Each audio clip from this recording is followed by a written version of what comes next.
삼 그리고 사주의 일진사주 명리학 제1161강 시작하겠습니다. 오늘 날짜를 보면 양력으로는 2022년 1월 10일이고요. 음력으로는 2021년 12월 8일입니다. 오늘 명식 신축년 신축월 개해일이 되겠고요. 오늘의 일진은 개해가 되겠습니다. 자, 오늘 살펴볼 사주 명식은 일간은 개수일간이 되겠고요. 개수일간이 태어난 월령 축월의 개수가 되겠습니다. 축월의 개수가 태어나게 되면 어떻게 사주를 배합하는 것인지 알아보도록 하죠. 제일 먼저 일간, 개라고 하는 글자가 되겠고요. 어저께 공부했던 것 다시 한번 복습을 한번 해보게 되면 어저께는 임수에 대해서 공부를 했습니다. 임수라고 하는 것, 임이라고 하는 것은 천간 10개 중에서 9번째 천간이 되면서 오행으로는 물의 기운을 가지고 있다라고 했고요. 그 다음에 이 물의 기운을 가지고 있는 임수를 음양으로 구분하게 되면 양의 수 이렇게 표현했죠. 오늘은 개라고 하는 글자 임수 다음에 있어서 천간 10개 중에서 10번째 천간이 되겠고요. 똑같은 물의 기운을 가지고 있는 것은 똑같습니다. 물이죠. 물. 임수도 물이고 개수도 물이고 하지만 임수가 양수임에 반해서 개수는 음수라고 볼 수가 있습니다. 음수. 그래서 제가 어저께 임수 설명을 할 때 마찬가지로 똑같은 물이라 하더라도 이 물이라고 하는 것을 둘로 이렇게 구분해 볼 수가 있습니다. 물도 깊은 물이 있고 얕은 물이 있고요. 그 다음에 깨끗한 물이 있고 조금은 탁한 물이 있을 수 있겠죠. 그 다음에 예를 들어서 넓게 펼쳐져 있는 물이 있는가 하면 좁은 그런 물이 있을 수가 있습니다. 그래서 깊다 얕다라고 봤을 때 깊은 물은 양수가 되는 것이고요.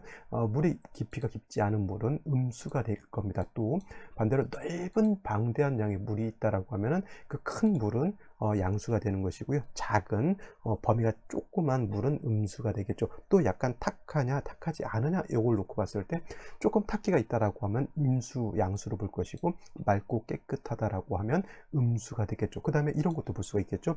예를 들어서 온도가 있어요. 온도가 좀 따뜻하냐 온도가 차가우냐 이걸 놓고 봤을 때 온도가 좀 따뜻한 것은 양수가 되는 것이고요. 온도가 차갑다라고 하면 음수로 이렇게 볼 수도 있는 겁니다. 그래서 화하고 수하고 음력으로 나왔을 때 화가 양이 되는 것이고 수가 음이 되는 것인데 뜨거운 것은 화가 뜨거운 것이고 차가운 것은 수가 차가운 것이죠. 근데 양 중에서도 양화인 병화가 있고 음화인 정화가 있을 때 둘 중에서 가장 뜨거운 것은 음화보다는 양화가 더 뜨거운 것이고요. 수 중에서도 차갑지만은 보다 더 차가운 것은 뭐예요? 임수보다는 음수인 개수가 더 차갑다라고 볼 수가 있습니다. 그래서 임수라고 하는 것은 그냥 쉽게 말하면 큰 물이죠. 큰 범위가 큰 물이라고 하면 개수라고 하는 것은 작은 물 이렇게 볼 수가 있습니다. 작은 물, 큰 물. 이건 이제 유치원적인 분류를 보는 것이고요. 우리가 조금 좀 괜찮은 표현으로 봤을 때 임수라고 하는 것은 큰 물이기 때문에 대해수 우리 지구상에서 가장 큰 물은 뭐가 있을까요? 바다가 있고요. 강이라든가 호수가 있어요. 그래서 강호수를 갖다가 임수인 양수로 보는 것이고요.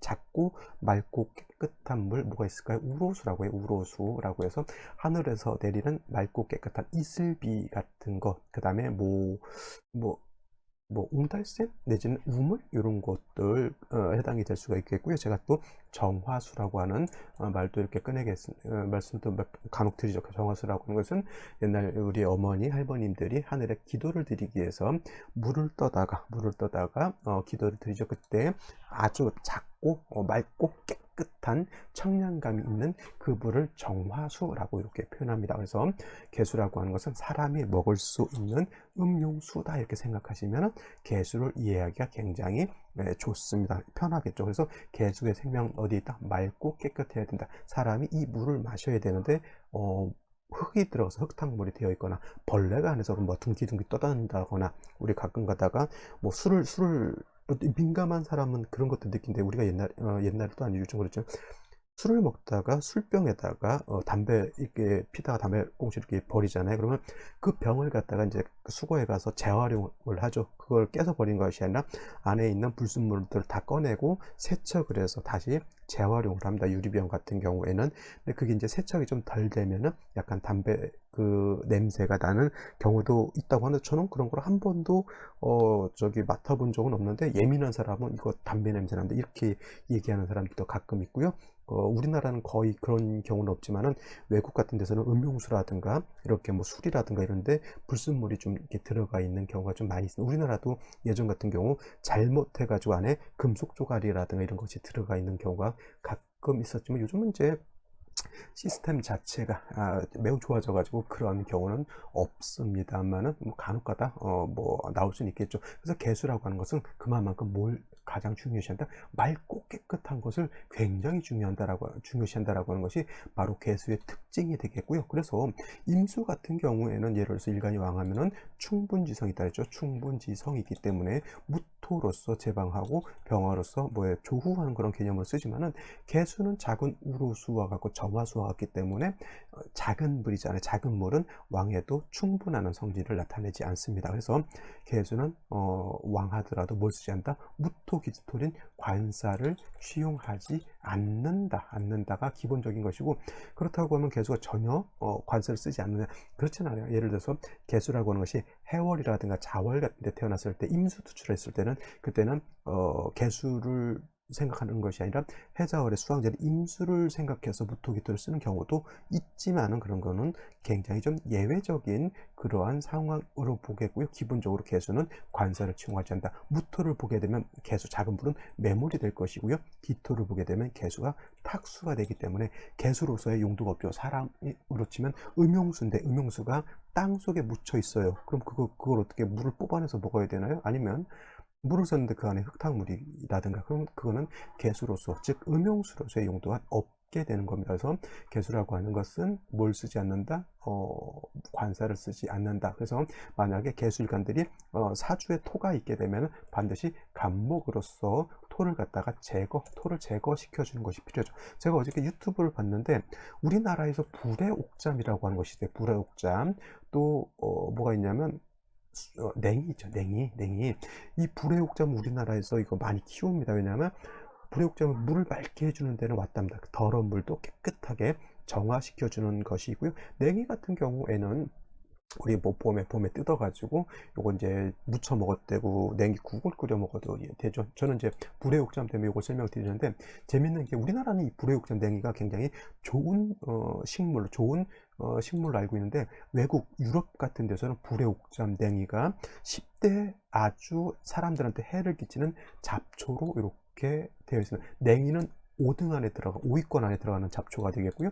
불의 옥잠은 뭐가 되냐면 10위권 안에 들어가는 잡초라고 이렇게 표현한답니다. 왜냐하면 우리나라 이 불의 옥잠이 번식력이 굉장히 좋습니다. 번식력이 뭐 하루 자고 나면 이만큼씩 커져 있고 그러는데 외국 같은 데서는 특히 이제 아열대 지방 같은 데 겨울이 없잖아요. 겨울이 없기 때문에 호수라든가 강 같은 데 불의 옥잠이 있으면은 이게 하염없이 커가는 거예요. 하염없이. 그러면은 우리 같으면 물이 맑아지니까 불의 옥잠이 있으면 좋겠다 이렇게 생각하지만은 걔네들은 불의 옥잠이 너무 커가지고 배를 못 타고 다닐 정도로 불의 옥잠이 너무 많이 크는 것이고, 냉이 같은 경우도 이 냉이가 있으면 이게 너무 많이 잘 자라가지고 그죠? 그래서 이제 이 냉이하고 불의 옥잠을 이렇게 10대 내지는 5대 잡초로 이렇게 하는데 우리나라는 냉이 있으면 다 뜯어 먹죠. 그래서 우리나라는 냉이를 보기가 좀 어려워서 자연 재배도 합니다. 그리고 불의 옥잠 같은 경우는 우리나라 불의 옥잠이 왜 해가 되지 않냐면 이게 원래 다년생 생물인데 우리나라 같은 경우에는 겨울이 있기 때문에 불의옥잠이 겨울에 되면 다 죽는답니다. 그래가지고 이 불의옥잠하고 냉이 같은 경우가 우리나라한테는 아주 좋은 식물이지만은 외국에서는 엄청난 피해를 주는 잡초로 되어 있다. 여기서 제가 말하고 싶은 것은 불의옥잠이 뭐예요? 물을 깨끗하게 만드는 데는 이 불의옥잠이 엄청난 역할을 합니다.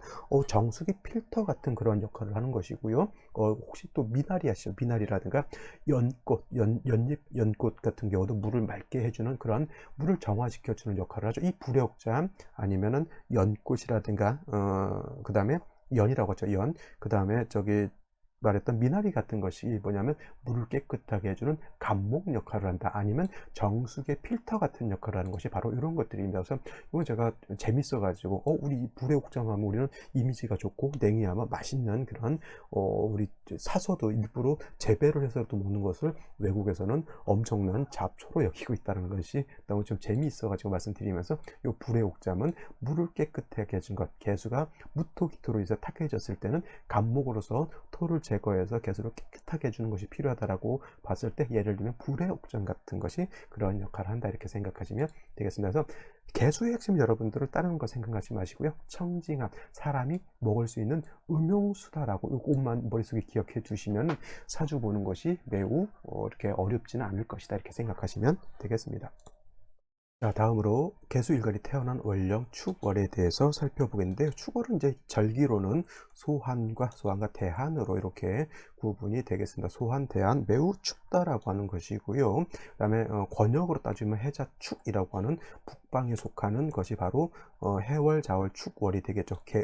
계절로는 겨울이 돼서 엄동설한이라고 하는 그러한 단어를 쓰게 되죠. 쉽게 말하면 혹한기가 되겠죠. 군대 다녀오신 분들, 혹한기 훈련해 보신 분들은 잘 아시겠죠. 굉장히 이 겨울 곤혹스럽습니다. 이게 돈 없는 서민들은 더워도 문제가 되겠지만, 돈 없는 서민들은 더운 거는 그늘이라도 찾아가서 쉬면 되겠지만은, 돈 없는 서민들 추우면 진짜 오갈 데가 없습니다. 그래서 이 혹한기라고 하는 계절로 생각하시면 되겠고요. 또 혹한기, 춥기 때문에 반드시 따뜻한 온기가 필요하다. 온기. 그래서 병화로 뭐 조후함이 매우 필요하죠. 일단 모든 만물은 뭐예요? 사람도 생물도 식물도 모든 만물은 따뜻한 온기가 있어야 번식도 하고 생기가 있게 되는데, 너무 춥게 되면은 생기가 없겠죠. 제가 어저께도 뉴스를 봤는데, 남극 있잖아요. 남극 대륙이 엄청 춥습니다. 남극 대륙 거기에 살고 있는 대표적인 생명체가 뭐 있죠? 펭귄이죠. 특히 황제 펭귄이 이렇게 자라면서 겨우서 이제 알을 낳고 새끼 부화시켜 키우는데, 지구가 온난화가 되죠. 온난화가 됨으로 인해서 저기 남극 대륙에도 가끔은 눈이 아니라 비가 온다고 합니다. 비가. 그러면은 눈이 오면 털어버리면은 새끼들 털에 이렇게 묻질 않지만은, 비가 오게 되면은 성체 황제 펭귄은 그래도 이렇게 가죽이 좀 두껍고 해서 방수 기능이 있지만은, 새끼들은 털이 그렇게 완전한 성체 털이 아니기 때문에 비가 오게 되면은 이 살 안에까지, 가죽까지 이렇게 물이 들어와서 날씨가 추우니까 어떻게 된다? 얼게 되죠. 그러니까 온난화로 인해서 눈이 내릴 것이 비가 오다 보니까 이 새끼 펭귄들이 동사를 한답니다. 얼어서 죽는다는 얘기죠. 그래서 물론 이제 온난화가 돼서 비가 오는 것이 뭐 따뜻해졌다 이렇게 생각할 것이 아니라, 온난화가 돼서 원래는 눈이 와야 할 것이 비가 오고, 그 비가 계속 물로 존재하는 것이 아니라 결빙되는 것이 겨울이기 때문에. 그래서 요즘 그 황제 펭귄들이 남극 대륙에서 새끼를 부화시키는 것도 어려운데, 그 펭귄들이 다 얼어서 지금 많이 이제 얼어서 죽고 있다라고 하는 거죠. 쉽게 말하면 겨울에는 뭐가 필요하다? 따뜻한 온기가 있어서, 그런 것들도 이제 데려다가 따뜻한 데 이렇게 놔두면 죽진 않겠지만은, 역시나 이제 혹한기에 는 뭐에 동사라든가 얼어 죽는 것, 이런 것들 매우 조심해야 되겠죠. 그래서 해자축월은 해월도 자월도 축월도 모두 겨울이면서 엄청난 혹한기가 되기 때문에 반드시 화가 있어서, 정화보다는 병화가 있어서 조후해 주는 것이 필요하다. 그 다음에 해자축월은 물론 기본적으로 수왕절이 되지만은, 축월은 요것만 놓고 봤을 때는 토가 왕한 토왕절이다 이렇게 볼 수가 있습니다. 그래서 진술축미월을 사계월이라고 하죠. 끝계자, 계절의 끝을 말합니다. 진월은 봄의 끝으로 봐가지고 늦봄이 되는 것이고, 수월은 가을의 끝이 되는 것이기 때문에 늦가을이 되는 것이고, 축월은 지금이죠. 겨울의 끝자락에 이렇게 되어 있습니다. 우리가 이제 피부로 느낄 때 1월이면 아직도 한겨울이고 2월까지도 춥더라 이렇게 생각하실 수 있겠지만, 명리학에서 이렇게 봤을 때 축월은 이제 늦겨울이면서 입춘 전까지는 춥다. 그러니까 다음 달 2월 4일 되기 전까지는 이제 늦겨울로서 봄으로 넘어가는 그런 환절기에 해당이 된다라고 보시면 되겠고요. 미월은 이제 여름이 끝죠. 그래서 개하 내지는 늦여름이 되겠죠. 그래서 다환절기, 계절이 바뀌는 그런 환절기가 된다. 그래서 진술충별은 환절기가 되지만 중요한 것은 축월은 겨울에 속해져 있기 때문에 춥고요. 진월은 그래도 봄에 속해져 있기 때문에 따뜻한 온기가 있고, 미월은 여름에 있기 때문에 사하라 사막처럼 뜨거운 열기를 가지고 있으면서, 술토는 가을의 끝자락에서 겨울로 넘어가는 그런 단계에 있기 때문에, 술토 같은 경우에는 얼음이 얼 정도는 아니지만 기후는 차갑고 건조한 아주 삭막한 그런 계절이 또 술월, 이렇게 생각하시면 되겠습니다. 그래서 여러분들 이게 명리를 공부할 때는 그냥 단순하게 글자를 생각하지 마시고, 진월이라고 하는 개념, 술월이라고 하는 어떤 개념적인 것으로서 느낌적으로 알아야 되지, 그냥 글자 진월이다 술월이다 이렇게 알면은 사주 보는 것이 아직은 조금 어렵게 느껴질 수가 있습니다. 우리는 예를 들어서 개수가 축월에 태어났을 때의 느낌, 개수가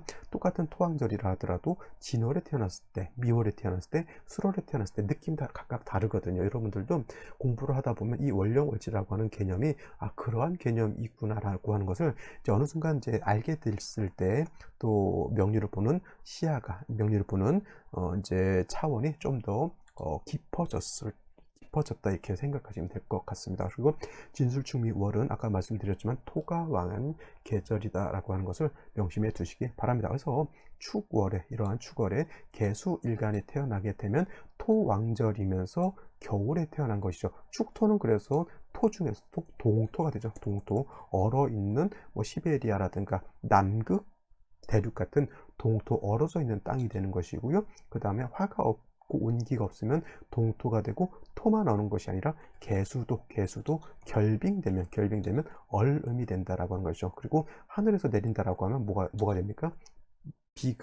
비나 이슬이 아닌 저거는 눈이 되는 것이죠. 우박으로도 볼 수 있지만 겨울에 우박보다는 저거는 눈으로 이렇게 볼 수가 있습니다. 4, 5, 미월의 계절은 뭘로 봐요? 비라든가 이슬이라든가 이런 걸로 볼 수가 있죠. 근데 4, 5, 미월 같은 경우에도 사주가 수가 많을 때는, 그때는 한여름에 우박이 내리는 걸로도 볼 수가 있습니다. 축월의 계절은 얼어서 얼음인 거고, 눈보라죠. 물이라고 하는 것은 얼면 용도가 없습니다. 물은 녹아서 흘러야지만 사람도, 동물도, 식물도 그 물을 쓸 수가 있지만, 얼게 되면은 용도가 없죠. 사람이 뭐 얼음을 우구적 사람은 씹어 먹을 수 있겠지만은 동물이 얼음을 우구적 씹어 먹을 수는 없죠. 얼게 되면은 동물들도 물을 마셔야 되는데 물을 못 먹게 되겠죠. 식물들도 얼게 되면은 그냥 물이 얼어서 얼음이 되는 것이 아니라 그 얼음은 식물들을 오히려 죽게 만들 수도 있게 되는 것이죠. 그래서 개수가 축월에 태어나게 되면 먼저 말했던 것처럼 조후, 특히 병화가 있어서 따뜻하게 조후를 해야 되는 것이고요.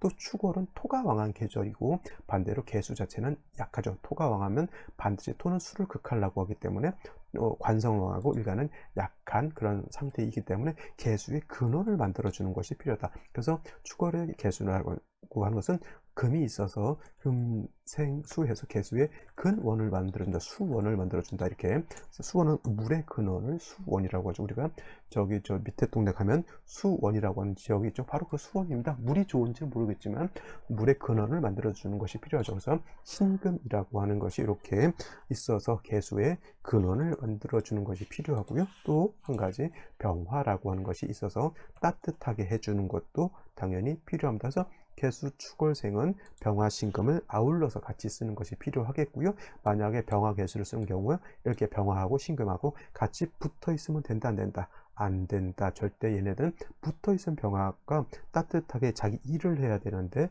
신금하고 타협하느라고 일을 하지 않습니다. 그래서 병화를 쓸 때는 신금이 옆에 있어서는 안 되고요. 신금을 쓸 때는 병화가 옆에 붙어서 있으면 안 됩니다. 하다못해 예를 들어서 붙어 있지 않게 하기 위해서는 뭐 지지로 사화가 이렇게 있다거나, 지지로 예를 들면은 사화가 이렇게 있어서 지지로 병화가 있으면 되겠죠. 아니면 지지로 신금이니까 지지로 유금 같은 것이 있으면은 차라리 구애되지 않는데, 병화 신금이 같이 천간에 투출되어 있을 때는 서로 붙어 있으면 되지 않는다. 물론 이제 여기 병화가 있을 때 신금 신축으로 올 수도 있게, 병신합수 임진계사 가보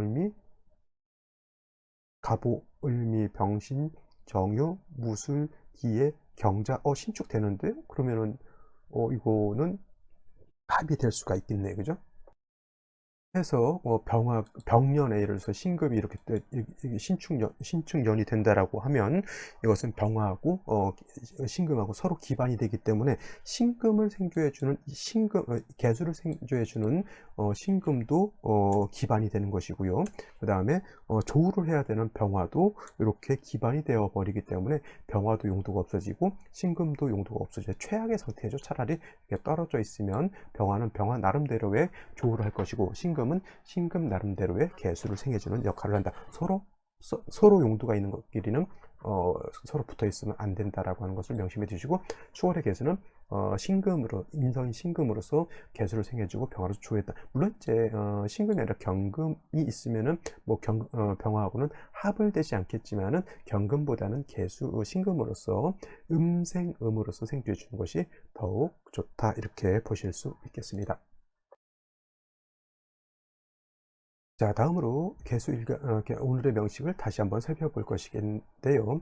일간, 개수, 일간이 축월에 태어난 사주 명식이 되겠고요. 격국이라고 하는 것 살펴보게 되면, 격국이라고 하는 것은 일간과 원령과의 관계를 살펴보는 것이고, 일간은 음수가 되겠죠. 어저께 임수였을 때 임수는 양수였지만 오늘은 개수는 음수라고 제가 말씀을 드렸고, 음수인 개수는 우르수와 같고 음용수와 같다. 맑고 깨끗함을 좋아한다. 토를 보는 것을 좋아하지 않고, 토를 보게 되면 간목으로서 토를 제거시켜 주어야 된다. 이렇게 한 방에 이렇게 정리하면 되겠고요. 축토라고 하는 것은 토죠.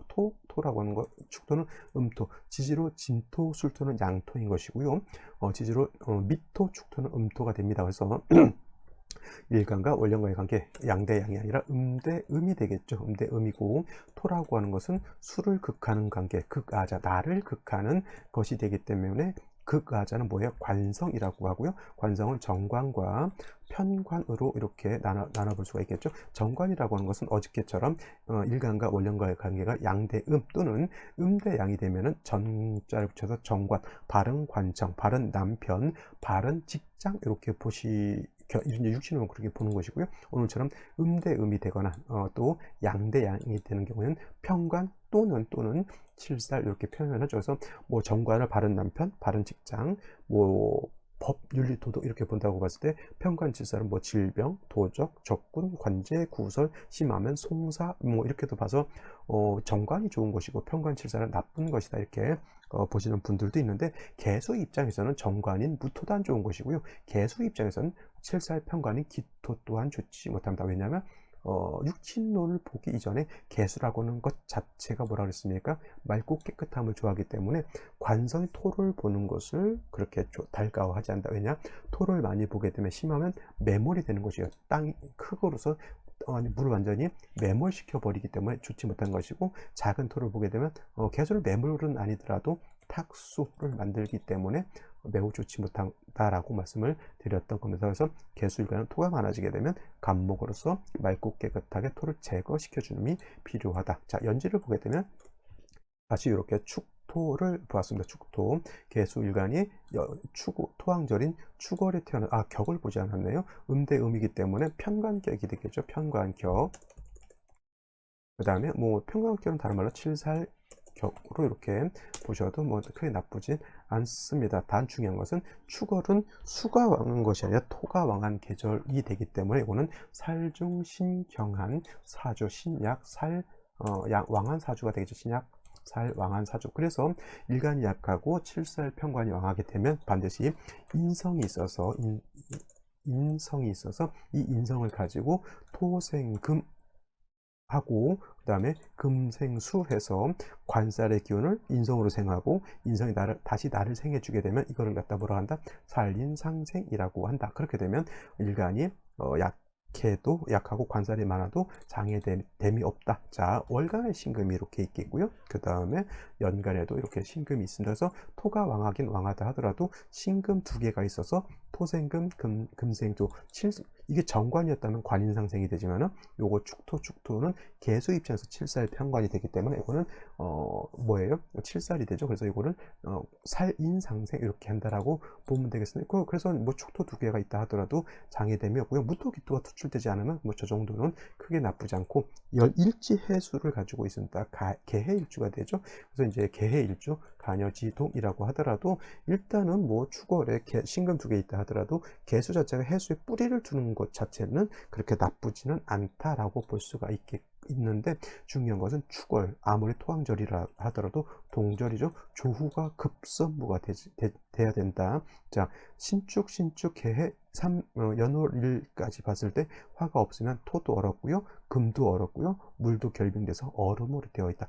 해동이 필요하다. 반드시 화를 보는 것이 필요하고, 화는 병화라야지만 엄동에 충분한 해동이 될 것이고, 또 해자축월의 화는 몇 점 정도 있어야 된다. 간지로 한 3점 정도 있어야지만 충분한 해동을 할 수가 있다. 이렇게 정리를 해 두시면 되겠습니다. 자, 그러면 생시를 보겠습니다. 생시 제일 먼저 임자시를 보죠. 임자시가 되게 되면은 금수가 많죠. 한 가지 여러분들 제가 이제 사주를 볼 때는 글자 하나 한자를 보기보다는 천간은 생극재화를 보고 지지는 천간은 생극재화를 보고 지지는 형충회합을 보라고 했는데, 자, 축월 토왕절이라 하더라도 일지에서 해수를 봤고요, 시지에서 자수를 보게 되면 이거는 뭐가 됩니까? 방합이라고 하는 것도 되죠. 해자축 방합을 형성하기 때문에 토왕절인 축월이라 하더라도 이건 뭐가 왕하다? 수가 겁나게 왕한 사주가 되겠죠. 거기다 대고 금 두 개가 또 수를 생각하고, 더 문제인 것은 임수까지 투출되어 있다. 이 경우가 바로 개수는 우로수와 같아서 뭘 쓰지 않는다? 관사를 쓰지 않지만은 이렇게 방합을 형성하고 해자축 방합을 형성해서 수가 왕한데 임수 투출하게 되면 이때는 예외적으로 무토로서 임수를 제방하고, 제가 개수를 제방한다는 말을 안 했습니다. 임수를 제방하고 수가 많아지게 되면 뭐가 필요하다? 날씨가 더 추워지기 때문에 조후함이 필요하다. 병화로서 조후해야 된다. 근데 이건 뭐 어떻게 돼 있어요? 해자 쪽에 얘는 뭐 수로 되어 있고, 뭐 이 수가 많을 때 얘라고 해서 온전하게 축토 가지고 전 많은 수를 제방할 수는 없겠죠. 그래서 이거를 갖다가 이제 어떤 분들은 전왕격으로서 이거를 뭘로 본다?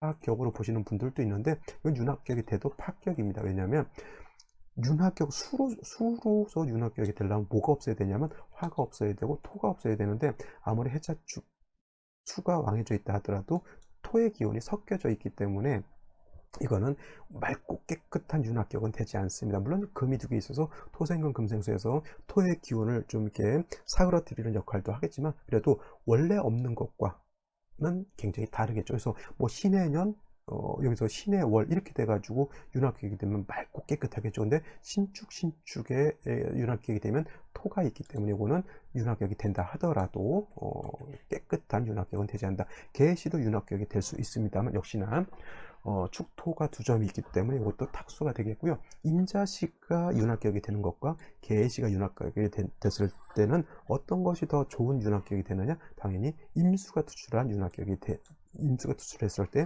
윤학격이 되는 것이 월등히 좋은 윤학격이 된다. 그리고 갑인시가 되면 윤학격은 되지 않죠. 인해한목해서 목으로 인해한목해서 목이 되겠고, 간목에 이렇게 투출하게 되면 오히려 개수 자체가 좀 약해지는 것이 단점이 될 수 있습니다만은, 그래도 신금 2개가 개수를 생각하기 때문에 큰 문제는 없을 것이고요. 다행인 것은 인중병화가 있어서 조금이라도 조후를 할 수 있다라고 하는 장점이 있습니다. 병진시는 병화가 천간에 이렇게 있긴 하지만 병화가 지지로 뭐가 없으니까 뿌리가 전혀 없죠. 이거는 목화운으로 가서 병화가 좀 세력을 얻어서 조후에도 물도 따뜻하게 하고 금도 따뜻하게 하고 토도 녹여 주어야지만 생기가 있을 수 있겠고요. 정사시가 매우 좋을 것 같은데 문제가 뭐냐면 사에 상충돼서 화가 깨져버리는 것이 문제죠. 이거는 화가 있다라고 해서 좋은 것이 아니라 일시로 충이 되면 이거는 피해야 될 생시가 된다. 이걸 뭐 화를 얻었다고 해서 좋다고 이것도 해서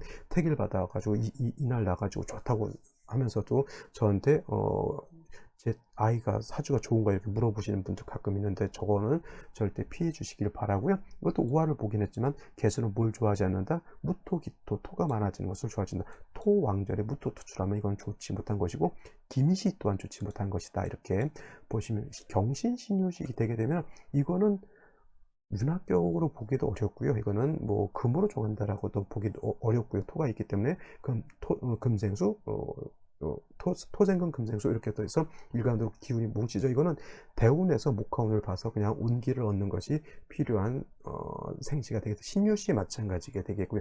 이 중에서 제일 피해야 될 사주는 역시나 정사시 사해충이고요. 무오기미시 무토기토 토왕절인 축월에 무토기토가 투출하게 되면 저 개수는 탁수 내지는 매몰돼서 개수의 용도가 전혀 없어지기 때문에 가장 피해야 될 생시 세 가지, 정사, 무호, 기미시 이렇게 생각하면 되겠는데, 아쉽게도 아이를 낳을 때가 가장 좋은 생시가 정사, 무호, 기미시, 그 다음에 경신, 신유시가 되겠죠. 차라리 정사, 무호, 기미시에 태어날 것 같으면 차라리 경신, 신유시에 태어나서 운이 목화운으로 가는 것이 더 나을 것 같고요.